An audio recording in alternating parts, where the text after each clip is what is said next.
You're tuned in to RBLR, the home of Tampa Bay's Reveler Sports. 4 seconds left. In front. Happy moment. The Tampa Bay Lightning have won the first Stanley Cup. And the Tampa Bay Lightning have won the Stanley Cup. Lightning strikes twice. The Tampa Bay Lightning win their second straight Stanley Cup.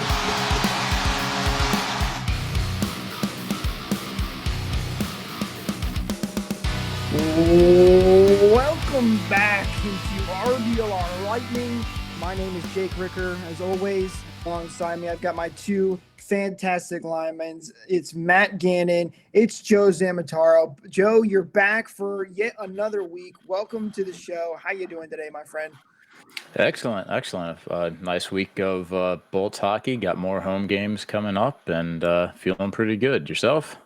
I'm doing good, man. I'm excited and ready for some hockey. And Matt, you're back with us again this week. How you doing today? I am. It's always a pleasure to be back. It's great that Joe passed his PTO and signed an NHL deal with us. We got a full forward line again. I'm excited. I'm stoked.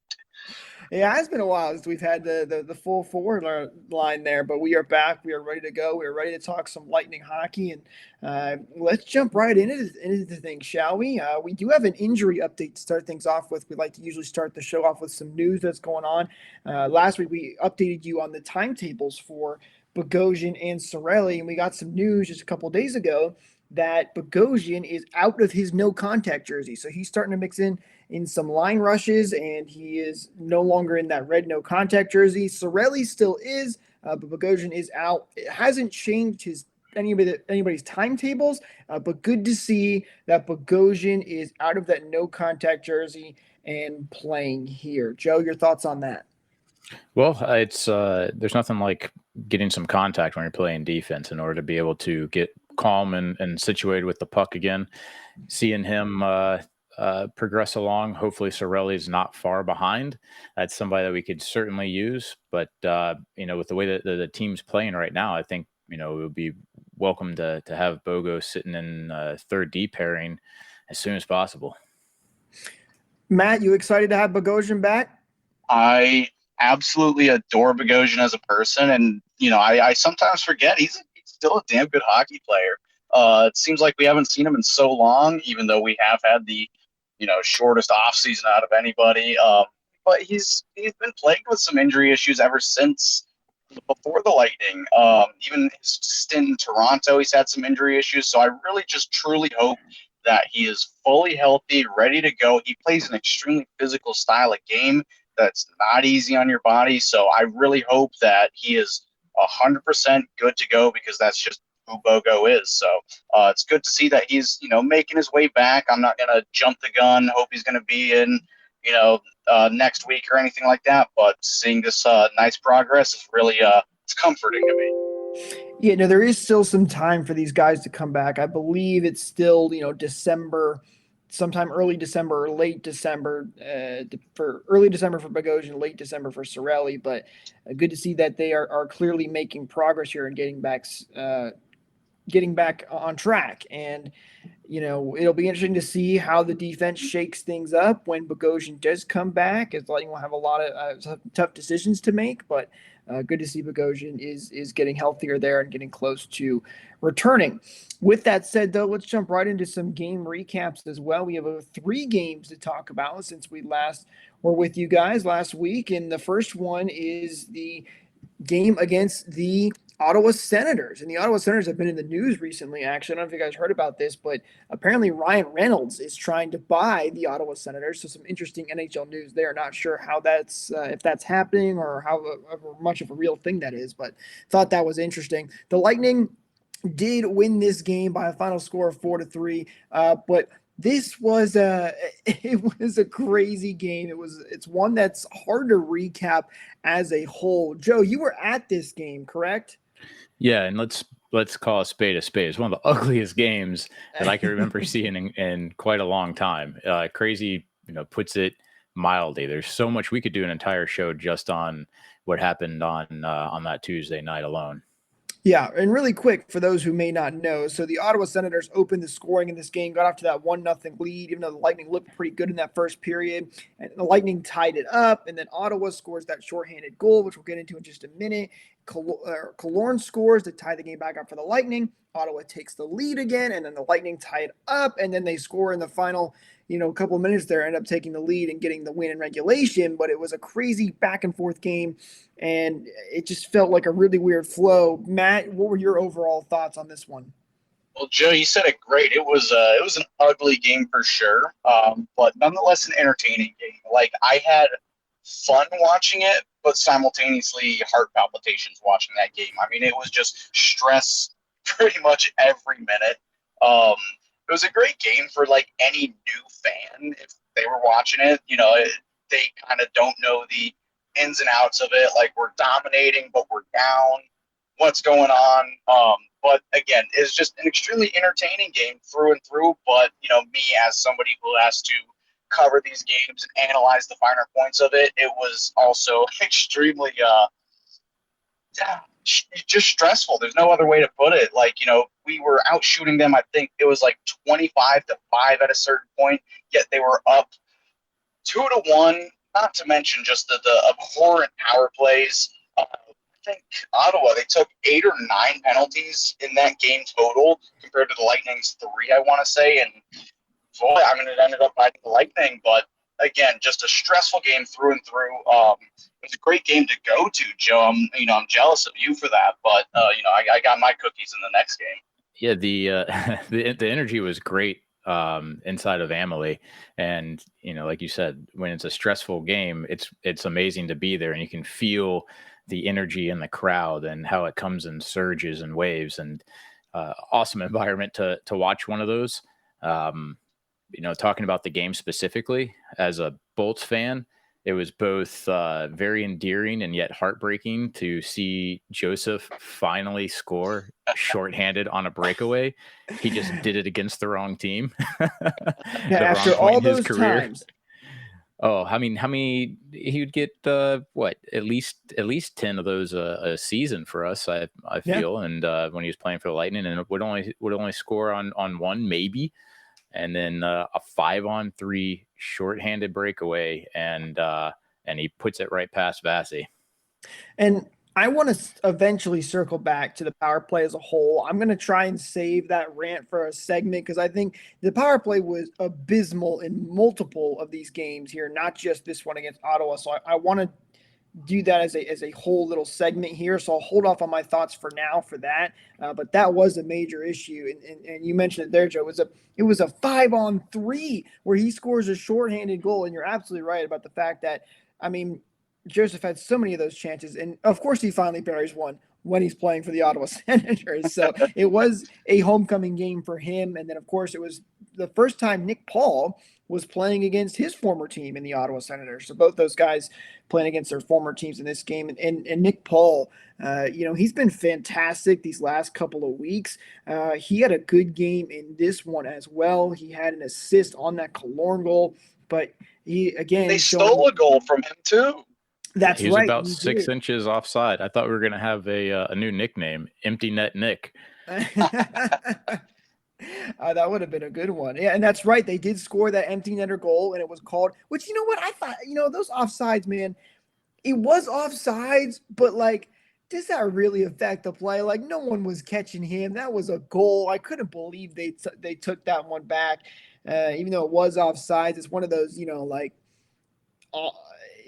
the air kind of calls where it's like, yeah, it was offsides, but it didn't affect the play. Let's be honest. Hey, I'm all for that. I'm going to butt in real quick. Go for it. I'm going to butt in real quick, but they adjusted the offside rules, not the start of this season, but last season they adjusted it. So it's like if you have possession, you can technically have both skates over the ice, over the blue line before the puck crosses the blue line. And to me, I would have said that, touch pass to himself would have counted as possession. Obviously, the officials didn't see it that way. The linesman did not see it that way and did rule it offside. But to me, that's in that gray area where it should have counted, in my opinion. But at the same time, I can totally understand why they did not count it at the same time. They have been pretty consistent with that, at least, where if it is like a touch pass to yourself, he grabbed it behind himself by just kind of chipping it up, that's not considered possession. So at least the refs have been consistent on one thing with it. I agree that Fair enough. That it should be considered enough possession in a play like that. But I mean, if you're the Sens, you're down by one. It's late in the game, and you're trying desperately to tie it up. You challenge that one every time. And then remember too, well, the people that were most frustrated by this were the people that had the Lightning -1.5. That was the heartbreaker for those people. But also remember too, it was Matthew Tkachuk who had a chance to tie the game with seconds left, and he oh yeah, you're right, Matt. It's Brady Tkachuk, not Matthew. But Brady's cool. We like him. I do. I'm the fan of other teams here. But Tkachuk had a chance to tie this game with seconds left and just sent it over Vasy and nearly tied it it was like literally a buzzer beater and nearly tied that game, and would have been disastrous for the Lightning. If you want to talk about that play, then you have to talk about the overall thing that killed the Lightning during that game overall. It was the giveaways. And that was another one. The puck was in the offensive zone. Stamkos kind of made a bad read on it. It bounces out to a waiting Tkachuk, and he I actually had the seats that were right behind Vasy, seeing him skating down the ice, being able to see the time left, and then the shot that he fired. He had like 1.5 seconds to go, absolutely rips it, and he beat Vasy, but missed the corner of the net. And that was all because of poor puck management. And it didn't burn the Lightning on that play. It didn't overall burn the Lightning for the entirety of the game. They overcame really insanely sloppy play, and got as lucky as Brady was unlucky on that shot. I think this game is the definition of, hey, a win is a win, right? It was an ugly win, but it was a win, and it was a big 2 points against a divisional opponent. And, that helped the Lightning get back into the swing of things there. But it definitely was an ugly game. There were a lot of turnover issues. There was a major power play issue, which, again, I'm going to hold my thoughts on that, but we'll get into that overall because it continued into this next game where the Tampa Bay Lightning took on the Carolina Hurricanes. I was at this game myself. And first of all, let me just say, I love the experience at Amalie Arena. I think I've been to a couple other arenas, not many, but I think they're hands down I'm biased, obviously, but they do such a good job with the show they put on. Of course, this was the reverse retro night as well. The Lightning debuting their Storm jerseys. I must say, in person, they looked excellent. I loved the look of them. I was super happy about that. They had the retro look on the scoreboard as well, which was super cool. The old logo up there and everything. A lot of fun. Loved that. Also, the giveaway was a Lightning scarf, which was awesome. That was a really cool, unique giveaway that many NHL teams don't typically do. Because a scarf is more known as a. But I love that the Lightning did it, especially with December coming up here and the somewhat colder weather that we get down in Florida. But love the giveaway, love the environment. The game was a ton of fun, but unfortunately, the Lightning lost this one by a final score here as it's 4-3 in a shootout. And again, Carolina off to an early lead. The Lightning eventually come back and take the lead, but then Carolina ties it up. And then there's that shorthanded goal late in the third period to tie the game. And then they bring it to a shootout. And the big story in this game, of course, is Vasilevsky, who had a ridiculous amount of saves. He had a total of 51 saves, which I believe was a career record for him as well. So he was stopping all kinds of shots and is probably the only reason the Lightning actually had a chance in this game late in that third period. Well, I mean, let's be honest. Vasy absolutely stole a point for the Lightning in that game. Without him coming up huge, he the Bolts again had another sloppy game. Looking at the stats, they had 13 giveaways. They only won 38% of their faceoff draws, and they gave up a shorthanded goal. That that is a really poorly managed game. And to give up, what'd you say, it was 55 shots, I think it was total? 55 shots. Vasy stopped 51 of them. Well, technically 52 because Yeah, the shootout. shootout. He stopped 4 out of 6 shooters. So Right. he absolutely single-handedly stole a point for the Lightning, and what they had, like I said, another sloppy game. And coincidentally, like 2 nights before against the Senators, they were without Victor Hedman, and I really think that played a lot into the team just being a little bit less comfortable, making bad reads, bad plays, and I personally think that shows how important he is on the back end. Matt, Me, I was at this game as well, Jake. Thank you for the tickets, even though I still want my refund because that was unbelievable. To me, I don't know if it's the in-arena bias, but I didn't think we played as bad as I may have, as it actually seemed to be. During the entire game, it was a close game for the most part, but the ice was really tilted in Carolina's favor. I mean, 55 shots. Are you kidding me? It didn't seem like that much in the arena, but I'm just watching that ticker go up and up and up. And Vasilevsky, he was terrific. This was his first, this was the first, unfortunately, but probably many games that Vasilevsky has stole for us this year. We really had no business being in this game at all. Of course, again, the in-arena bias, I thought we were playing a lot better than the actual results show. But part of me, I don't know if I love or I hate the Vasy chance, because it just means he is bailing out the team. He is not getting the support that he needs. He is phenomenal. He's playing terrific, but oh my God, I just cannot get over the absolute sieve defense we had that game. There was, again, no business in that game. Again, the forwards looked good. It's really hard for me to analyze just, at the game, because I'm just in such elation at a game. So it's hard for me to point anything bad out or anything like that. Like, that is my absolute peak. That's my comfort zone. So it's hard for me to be, overly critical or pessimistic about it. But my God, he was fantastic. You hear me. I'm just rambling on about him. I can't say enough about him. So. Well, and Matt, I'm glad you brought up the shot thing there about being in the arena, because I remember looking up at the scoreboard. I think it was in the second, or it might have been early third period, and I saw the shots were at 42, and I said, 42? I looked at my friend who was with me during the game, and my sister. I'm like, does that say 42? Am I reading that right? Is it 42 shots on goal? And sure enough, it was. I mean, I couldn't believe it myself.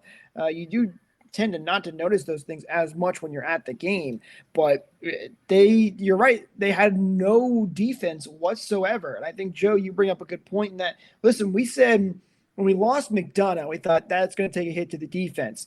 And it ended up not being as much of an issue as we've seen so far. But then when you take Hedman out of the equation as well, I think that was a major issue for the Lightning defense. And yeah, they've got some solid guys on the bottom 6, but when you lose some of those top guys and Hedman and McDonough, and I think that was a big part of the problem as well.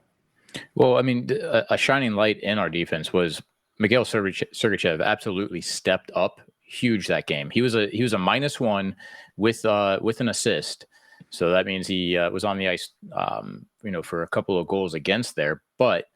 He played 30 minutes against a team that, looking at the standings right now, Carolina is in 3rd overall. One of the better teams in the conference. Yeah, a really, really strong team that knows how to light the lamp.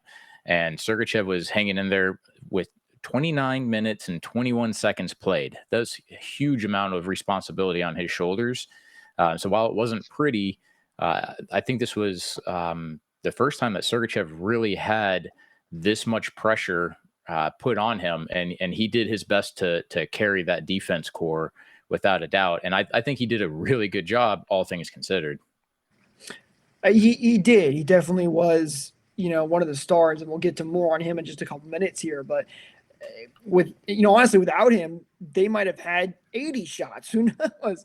He was definitely one that stepped up there in Victor Hedman's absence. Luckily for the Lightning, they did get Victor Hedman back against the Buffalo Sabres, and it was just a much more well played overall game for the Lightning as they defeated the Buffalo Sabres by a final score of 5-3 in this one.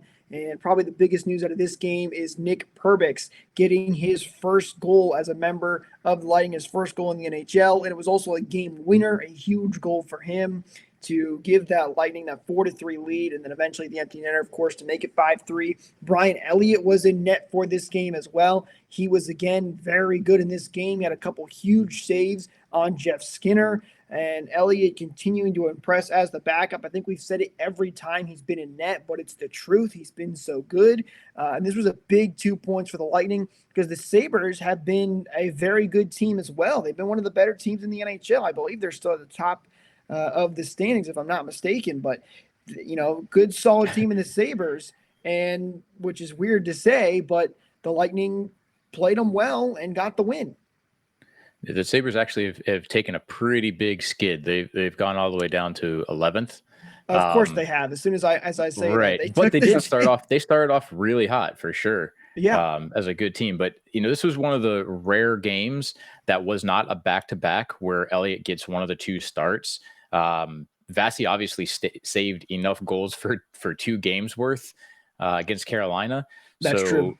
So giving him a night off was well earned, well deserved. And Elliott, he played great. One of the scariest moments of the game, as you mentioned, was a Jeff Skinner breakaway that he stopped. That could have been tide turning. He stopped a couple of breakaways in what was kind of close times. And, well, Joe, that was tide turning. He saved that, and one of the Lightning players carried it right up the ice, gave it to Brandon Hagel, who gives it to Nikita Kucherov and dishes it right back to Nick Perbix. That was right after that Jeff Skinner breakaway where Perbix nets his first NHL goal. And you see a lot of that where a big play at one or a big save on one end of the ice ends up being a solid rush going to the other, and the Lightning capitalize. It's great to see it working for the Lightning instead of working against them. And that was that big game-winning goal, like you just said, from Nick Perbix. I was very excited to see him still producing points and put one in himself. I'm pretty confident here in saying that I think when it comes time to have a couple guys sent down, when Cirelli and Bogosian come back, I think Nick Perbix is staying. I really don't see it. I mean, he's been playing so well. He's been getting consistent ice time. He got himself on the score sheet as well. He has been fantastic. I know we talked about him being one of the only guys that doesn't have to go through waivers, but he's been so good. I don't know how you can send him down. He's been really impressive, though. And, another big game for him. Really happy for him to get the goal as well and getting on the score sheet, and the memes are fantastic with him as well, with his name and Nick Perbix. I want his saying to be where scoring is a pleasure or where defense is a pleasure. Either one of those. It should be a good one. Jake and Joe, I want to ask you, where do you see Perbix as of right now on the Tampa Bay Lightning defenseman depth chart? Where do you see him? I'll give you a hot take. He's number 4, and you keep him with Sergachev, and you keep him there until he can't handle it. Because as of right now, he is cool, calm, and collected with the puck. Something that is very, very difficult to instill in a player, especially someone that's young to the NHL. Even though he is 24 years of age. 24, yeah. Yeah, and that's his presence with the puck isn't something that you can take for granted, and also isn't something that you're seeing out of some of our other defensemen. You give him, it's his spot to lose at this point, in my opinion. Even though he would pass waivers, I mean, there's going to be a reason why someone has to be sent down, right? And there's going to be a reason why it's going to be someone else, I think, that is going to have to go through the waiver process. You take that risk and leave him up. And you know what? I'm right there with you, Joe. I mean, number 4 is probably a good spot to put him because, Hedman and Sergachev obviously are 1 and 2. Eric Cernak has been such a good player for us for so long. He's a consistent player as well, but so good. He's been way better than any of the other guys in Cole, Foote, Fleury, or Myers, who I have all liked, by the way, although Myers hasn't played recently. Not 100% sure on the reason there. But Perbix has been fantastic, and you said it best. It's his spot to lose right now, I think. He's been playing so well. He's been playing consistent. I don't see him going anywhere. And you just said And the word that I like to stress a lot, and you'll hear me say quite a bit: consistent. You know what you're Right. getting out of him, and it's not like he's streaky from one night to the other. Now we're, only a dozen games into the season. He's going to have some off nights. He just hasn't had them yet. You got to give him the confidence to be able to rebound from having a bad game or two. As of right now, he's, I would think, flying off of adrenaline, but he's being consistent. He's doing all the right things for the team. he's made such an impact already. I mean, you said the buzzword for me, which is comfortable and calm. And you can tell, like, even like Myers and Fleury, I was not necessarily impressed with them, but okay with them early in the season. But I just didn't know what I didn't know. So seeing Nick Perbix come in and just being, like you said, cool, calm, and collected, just looks like he belongs there. That's really the biggest thing, is he looks like he belongs. He seems like he fit perfectly in. So I'm hating the Myers extension more and more every day, just because, I mean, this has just been such a beautiful, revelation for this team. Again, I want to, I forget which one of you brought it up, but is he riding on adrenaline? Is he just, is he going to tail off, or is this who he is? Again, he's not a game breaker or anything like that, but he is exactly what this team needs right now. And if he can continue this level of play, man, it is going to be extremely difficult to figure out where some of the other rotating defensemen, fit in on this team. So again, just the composure and the calmness of him is extremely, what this team needed. And on that first goal that was scored by Nick Paul, it was actually Perbix that headman the puck up to Hagel, where Hedman went into the zone on basically a 2-on-1, but it was Perbix that got that puck up there to generate that play. He didn't get credit for an assist, but he was a difference maker in it. He's been great, and I hope it does continue. It is going to be a difficult decision for the coaches to try and figure out there. But as long as he keeps playing the way he's playing, I don't see him moving out anywhere. But, at the end of the day, the Lightning get a couple of big points, to get what they had 5 points out of a possible 6 over these last 3 games. It was a solid effort for the Bolts overall when you look at the whole thing. And they are sitting in a playoff spot right now, and they're definitely playing a lot better hockey than they were at the beginning of this season. So that's good to see as well. And someone that we actually didn't talk about, and talking about points, is Nikita Kucherov. That's right. I mean, we really haven't talked about him much on the show, and I think it's because he's almost quietly been just racking up points. He extended his goal scoring streak, albeit an empty netter, to 6. He's doing really well. You know what? Let's transition into our 3 stars of the week then, because I think it's a perfect time to talk about, because our number 1 star here on RBLR Sports is Nikita Kucherov for our first star of the week. And Joe, you mentioned there, he has been fantastic. He's been scoring a ton of points. He extended his point streak. He's playing really well. He's back to that, classic Nikita Kucherov of making those ridiculous plays. He's such a good playmaker. He's scoring goals. He's getting assists. I think he's had it feels like 2 assists almost every single night these last couple of games. He's been playing really, really, really well. He's even got that classic, Nikita Kucherov celebration like he did in that Carolina game where he had the goal and then went to the little, the surf or phone sign. And he was I think it was, hanging the phone up. Yeah, exactly. I thought it was a funny, he's done some things like that. It's kind of fun. But he's absolutely been playing really, really well. He's the quietest superstar in the league. I mean, he is 3rd in the league, I believe, in points, just behind 2 guys named Leon and Connor. That's no small feat. And Jake, you'll remember this. Joe, you weren't here for this, but we were making early season bold predictions. And I said if Nikita Kucherov plays 75 games or something, we know he's had the injury problem in the last couple of years, whatever, but if he plays 75 games, he is a lock for the Art Ross trophy.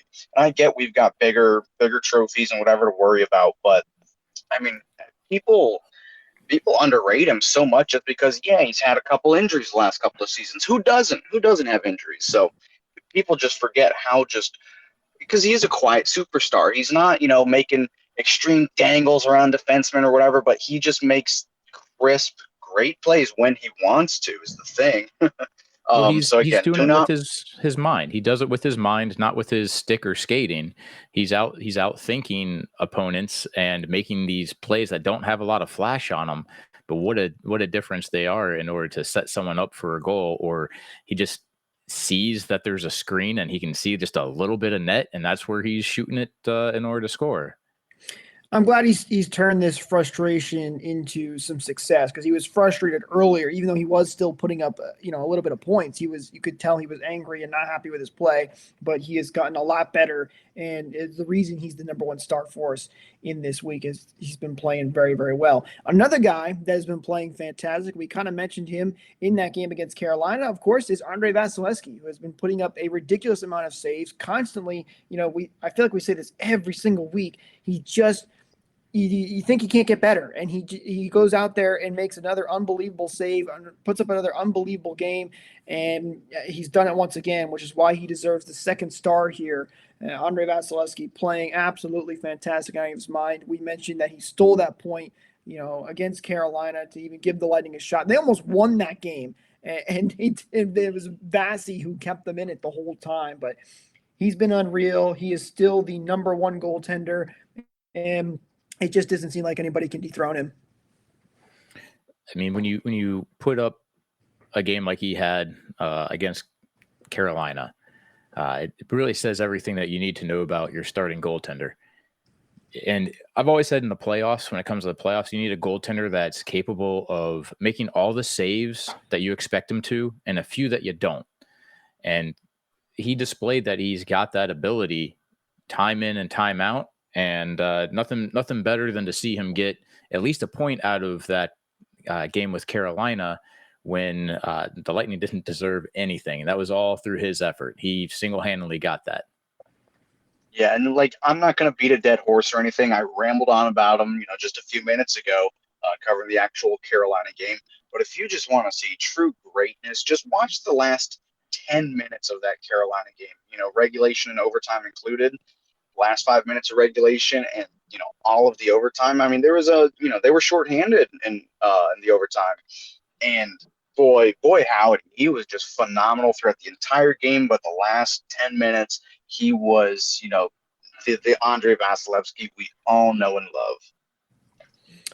Going into the third star, then, of course, Joe, I'll jump to you first on this one. It's Mikhail Sergachev. I was originally going to put somebody else up there, but you jumped in and said, no, this guy has been fantastic. He's stepped up for us, and we kind of talked about a little bit in that Carolina game. But, Joe, it's Sergachev for our third star of the week.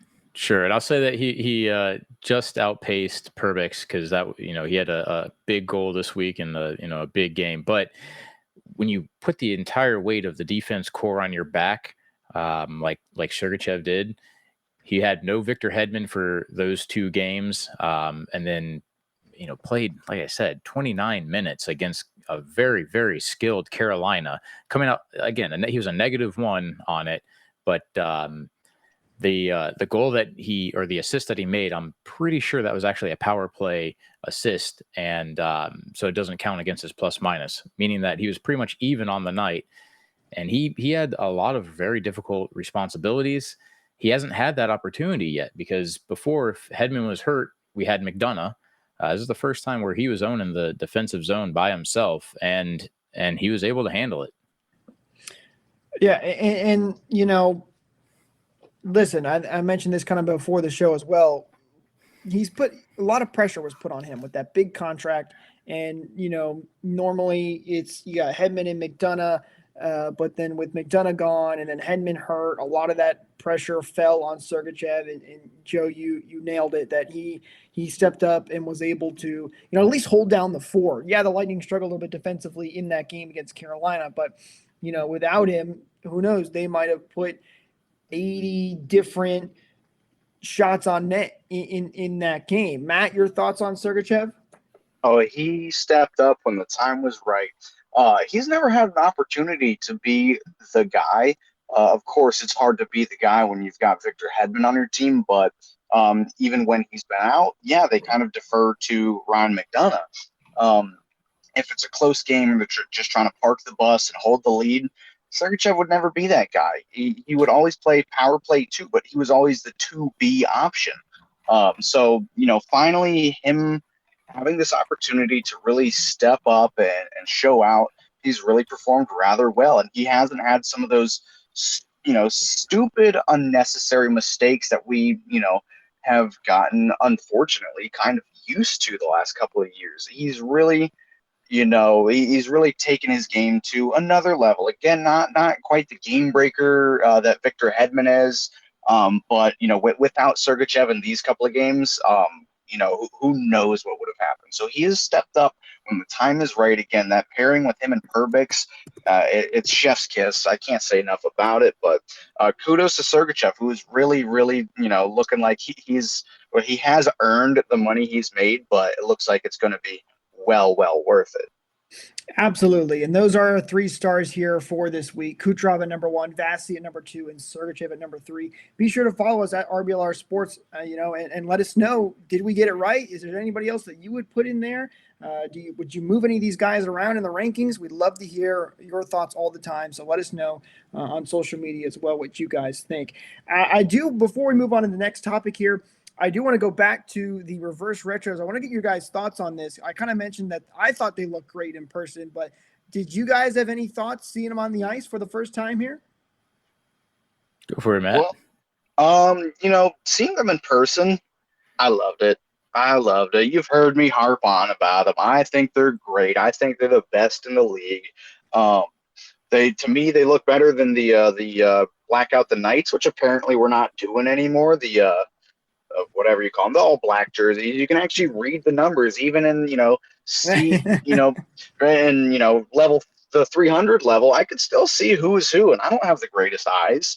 With those black jerseys, you could be right up on the ice. You can't read those numbers. So, but regardless of the numbers, I thought they looked fantastic, and I love the away jerseys as well. I'm a big kind of fan of wearing your light colors at home so you can see the opposing team's colors. That's just me though, so I like that. I'm a huge fan of them. They're definitely A tier for me. I think you guys are crazy. They look like they're straight out of a comic book. I think they're absolutely disgusting. They got the color. Okay, I'll give you that. I don't mind the idea of having lighter colors at home on, like, say, a weekend, so you can get some of the away teams showing off their primaries. But these things were gross. The original design that they were based. Whoa. Horrible. The original design that they were based off of was one of the ugliest jerseys of all time, which I loved because they were so crazy looking back in the 90s. But then to put the shoulders as gray, the jerseys, are white. What are they doing out there? Well, okay. So do you like the original Storm jerseys better then? Oh, I absolutely like them better. But that was also like, I love the way pugs look. They're so ugly that they're adorable. Wow, an attack on pugs here. I didn't see that one. He's got a point. All right, well, hang on. So here's what I have to say. Joe, I think you're right. They are ugly jerseys, but that's why I love them, because that is the whole point of the Storm jerseys. Listen, the Lightning only wore those for 6 games when they first came out and then got rid of them because people were like, what is this monstrosity you have put on the ice?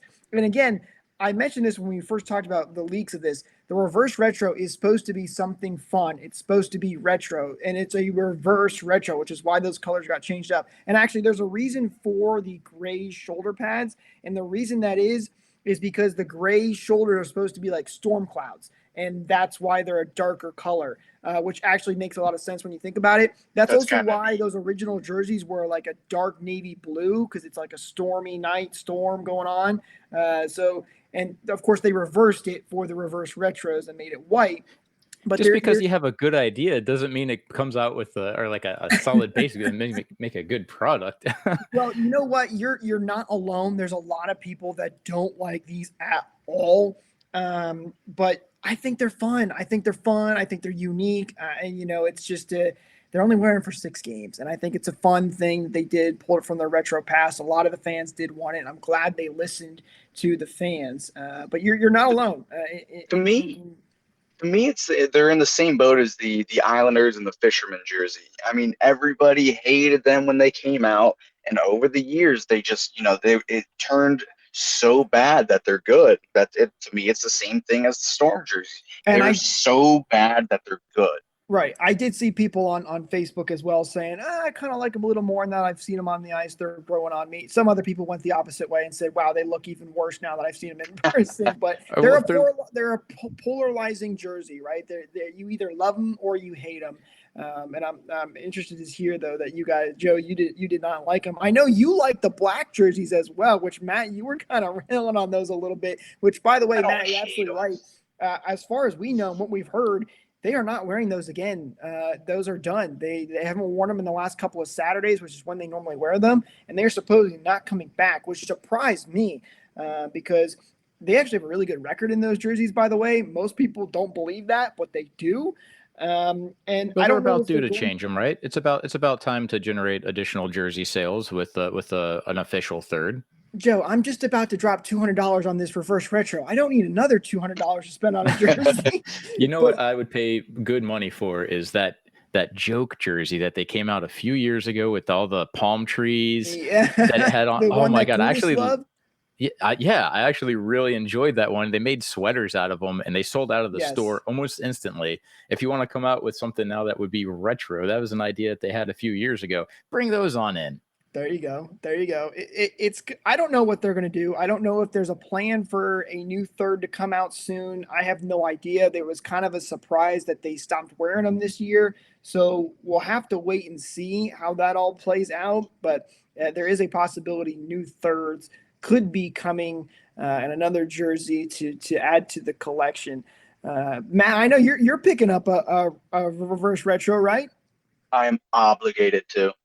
Yeah, I'm picking up one as well. I do have one quote unquote Storm jersey. It's actually my RBLR version that our fantastic producer Eureka hooked me up with. It's an awesome rendition of the Storm jersey. It just has the RBLR logo, which, by the way, if you guys need some RBLR merch, make sure you head over to shop.rblr.com as well. The link is in the description, which you can go check out. We've got some awesome Lightning merch on there, and it's not just Lightning merch. It's the Lightning, it's the Rays, it's the Bucks, it's the Rowdies. Make sure you go out there and check out all of the awesome merchandise we have. And of course, you can use code BOLTS for 10% off your order. Again, that's code BOLTS for 10% off your order. Links are in the description, or you can follow us on social media at RBLR Sports to go find links on there as well.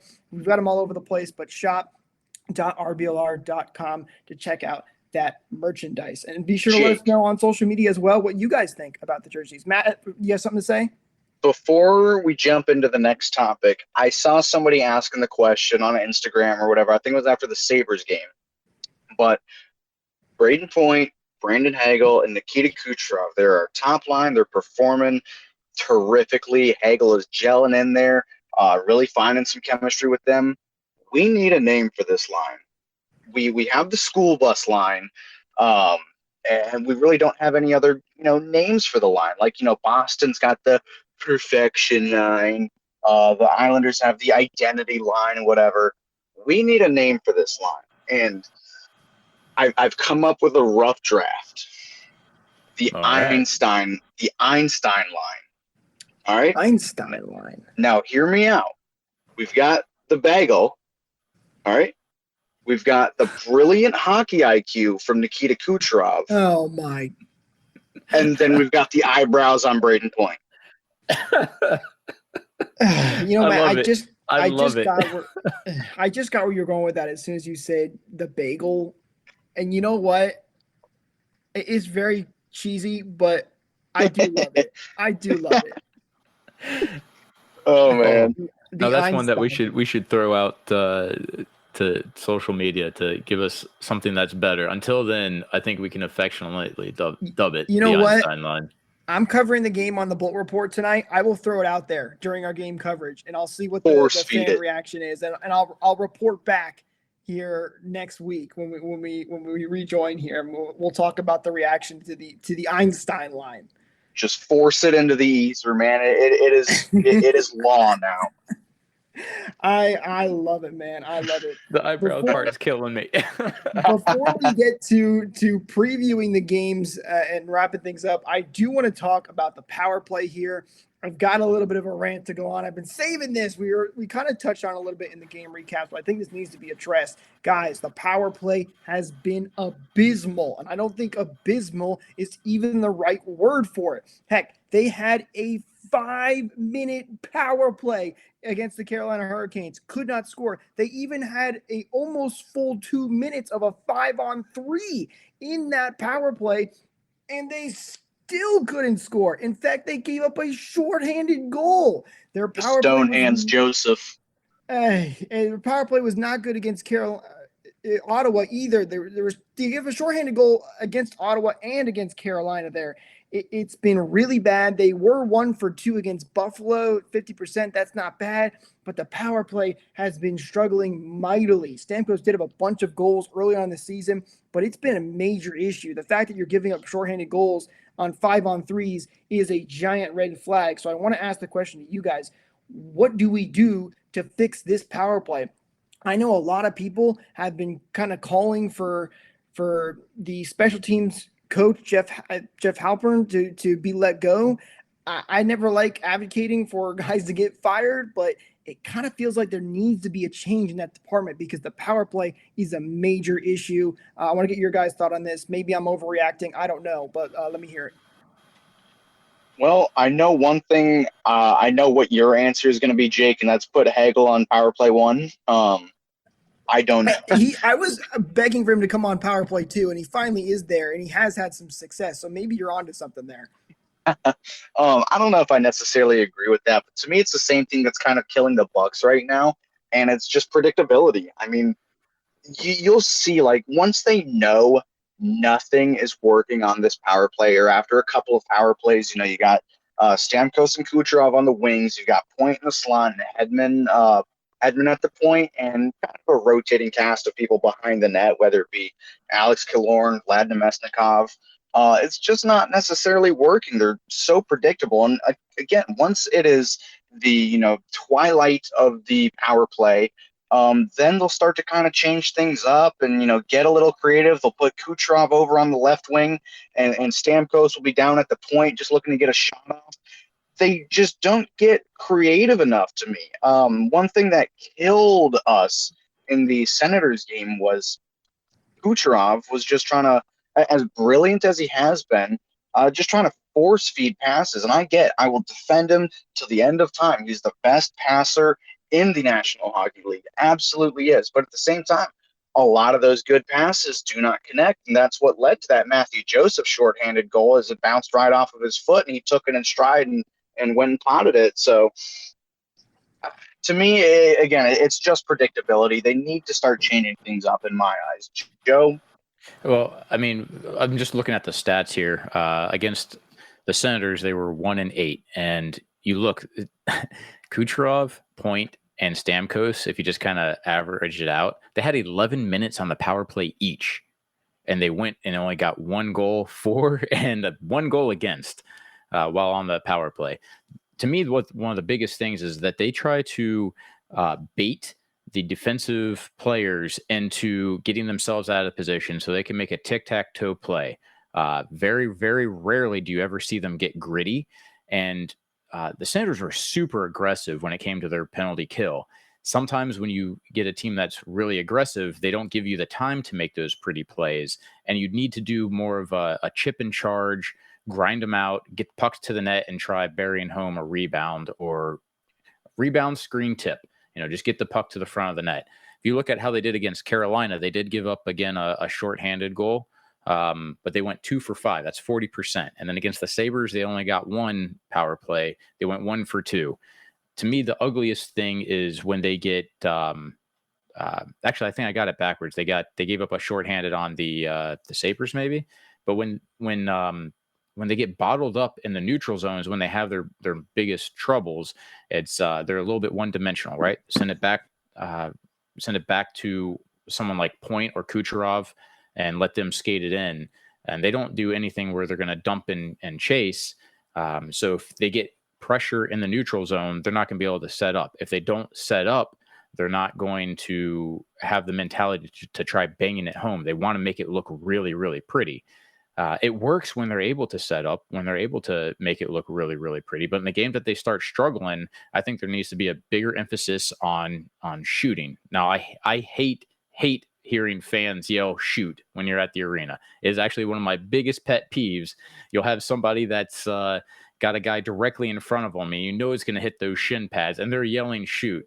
It's the most ignorant thing you can yell in hockey. Don't ever listen to the radio broadcast then. Well, okay, I know, I understand what you're saying with that, but I'm actually going to agree that you need to get more pucks to the front of the net. They don't have to be amazing shots on goal. They need to be shots that can get a rebound, a tip, or a screen. And that's only when they're struggling to set up or they're struggling with pressure. Outside of that, you can't really argue with the numbers. It's more of a visual thing. And we didn't have Hedman for 2 of those games. He drives that power play. Sergachev did a good job. I think he got an assist and a goal in 2 of the games where Hedman wasn't. But there's no doubt that Hedman changes the presence of the power play, and it's ugly without him because they're trying to set up something that might not be working, and they're not being dynamic enough to change the mentality to try forcing some plays and some gritty time in front of the net. Not time to start panicking just yet, in my opinion, but man, it was ugly the past few games. It was extremely ugly. And for me, it's like, I don't even care if you don't have Hedman. When you have 8 power plays and you can only score on one of them, and you even had a 5-minute one, that is a major, major issue. You guys do bring up some excellent points. And I think, somebody said to me one time when I was covering a game, like, they do too many fancy passes. And I said, it's not so much an issue of the fancy passes, because when they work, they look beautiful and they work 100% of the time. It's like that quote, right? When it does work, it works 100% of the time, or 60% of the time, it works 100% of the time. Exactly. And that's what it kind of feels like. But the problem is they try to do those fancy passes every single time. Like, it's sometimes just shoot the puck, get it on net, and try to generate those chances. That's the big thing for me, is like, if you want to do those fancy passes, fine, but don't try to do it every single time and become predictable, as you guys mentioned earlier, because that's a major issue. Well, if you look at Stamkos's productivity, he had 7 goals early and he hasn't scored since. And it's because on the power play, they're definitely overloading his side. As much as Kucherov wants to try passing back and forth with Hedman to try drawing a defender out of the area for Stamkos to open him up, or putting it down low. If you've got, as Matt, as you're saying, you can put a handful of names that was playing in that lower position along the goal line to try getting it up to point. Their whole idea is to try sucking someone out of position. But if they don't do that, they're just playing a perimeter game that's actually pretty easy to defend. And that's where they're not scoring, or they get overwhelmed. Yeah, there's no question that the Lightning have to make some changes on this power play, and hopefully they do over the next couple of games. Like I said, they were 1 of 2 against Buffalo, so they were 50%. So maybe this is a sign of better things to come. But you can't have what you had against Ottawa and Carolina, especially where you're giving up shorthanded goals. That has got to change. Hedman is back, though, as well, as you kind of touched on there, Joe. So hopefully that is also something that can boost their power play up. Last thing we got to talk about before we wrap things up here is, of course, the upcoming games. We have a couple coming up this week. Of course, tonight, as of this recording, right after we get done here, we have the final game of the 4-game homestand against the Edmonton Oilers, with Connor McDavid coming to town. He has been on absolute tear as of late. He has 13 goals in 13 total games played. And then we have, of course, 2 games coming up against Washington. One, of course, in Washington. Then we're back home for a 3. So Alex Ovechkin coming to town as well, and he has been on an absolute tear himself. He is trying to close in on that scoring race for Wayne Gretzky, which I don't think anybody thought we would ever say. So something really crazy and fun to watch there. And then, of course, we finish off that or second part of that homestand is against the Dallas Stars, which is when we should be back and ready for your next episode. But Joe, I'll start with you. Your thoughts on this upcoming little schedule here.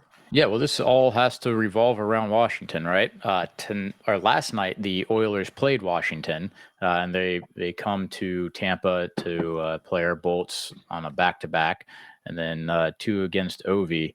I'll never forget, and it's a moment that just burned in my mind when he scored against our beloved Lightning, his 60th goal on the season, and promptly threw his stick on the ground and tried heating his hands on it. Keep him off the score sheet. That'll make me pretty happy. But having the Oilers play the night before, I think bodes well for the Lightning in terms of playing a very, very hot Connor McDavid. And then, I mean, it's always a grind against the Caps. And Matt, what about you? McDavid is a bolt killer, man. It seems like every time he comes to town, he scores on us and just has a fantastic game. He's a pretty good player if you didn't know. So obviously the key to the Oilers is going to be shut down McDavid and shut down Draisaitl. They haven't had, too good of a start to the season. Their goaltending situation isn't quite figured out. Jack Campbell, his deal's not looking too terrific. And their defense, to me, I don't see them as, a huge cup contender. But again, we don't always have the best luck against teams that we should beat. So not that I'm saying we're going to play down to them or that they even are a worse team than the Lightning. But to me, of course, my bias is showing. But, of course, just try to neutralize McDavid and Draisaitl. I know it sounds like a fool's errand, but Dallas did a great job at doing it. McDavid only got 1 secondary assist against them the other night. But they're going to have to keep up with one thing that seems like the Lightning's Achilles heel this year is speed. That's all the Oilers are, is speed, speed, speed. Of course, they need to be they can't just take stupid penalties. They just really have no margin for error against this team. They have to, if there's any game that they have to play a full 60 minutes of hockey against, it's going to be the Oilers here because they will and they can burn you at any second of the night. Washington, I'm not so worried about. They're definitely not the team that they used to be. Of course, Ovechkin is still just pumping out goals left and right, but to me, I think that's going to be an easier battle, in my humble opinion. Of course, the back-to-back adds another layer of mystery and possibilities. One game could be 10-0, and the next game could be 2-1 or something like that. We've got a lot in store for us, so I just really hope that with this most recent homestand, the Bolts really get back to playing some, or at least kind of learn from their mistakes in this homestand and start to really hone in on their game. I think they've played a lot better than they did during the start of the year, but it's still far from perfect. So I really hope that they take these games and really test their abilities with them. We mentioned they had to be off to a good start, or they have a good month in November. It was a big month for them with all the home games. It's where you can pick up a lot of points. They've got 5 out of a possible 6 so far in this month.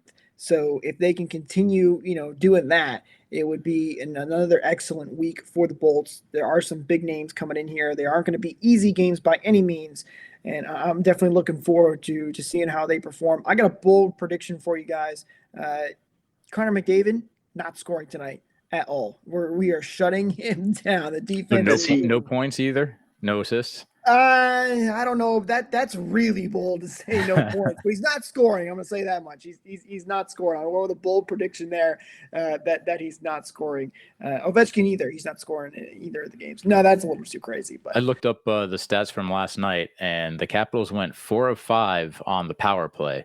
So if our penalty kill can hold tight, then I think we'll be all right against them. Man, and maybe our power play can learn from the Capitals on how to operate as a power play. Maybe they can take some notes off of that one. Well, give it to your left winger, huh? Yeah, that's really what they do. That was amazing. It's the Capitals power play is cycle the puck, get it to Ovechkin. I think someone actually made a meme about this, but cycle the puck, get it to Ovechkin. Ovechkin shoots. Does he score? Great. Does he not score? restart the whole thing. Slide the puck, get it back to Ovechkin and shoot again. And nobody seemed to figure that out. Like, man, just stick a guy on him and just don't leave him alone the entire time. Let somebody else shoot the puck. But hey, it's going to be a fun week. And of course, we will have all of the information and all the recaps. And we'll be talking about it here next week when we get back for that second episode. We really appreciate you guys tuning in and listening to these episodes. Be sure to follow us on social media at RBLR Sports, of course. If you guys can do us a big favor, especially if you're still here listening with us, give us that 5-star rating, subscribe to the channel, whatever it may be on whatever platform you're listening to. We really appreciate it. It really helps us out. And we will see you guys as we get ready for next week. Go Bolts! Thank you for tuning into this presentation by RBLR Sports. On your way out of the stadium, please remember to like and subscribe.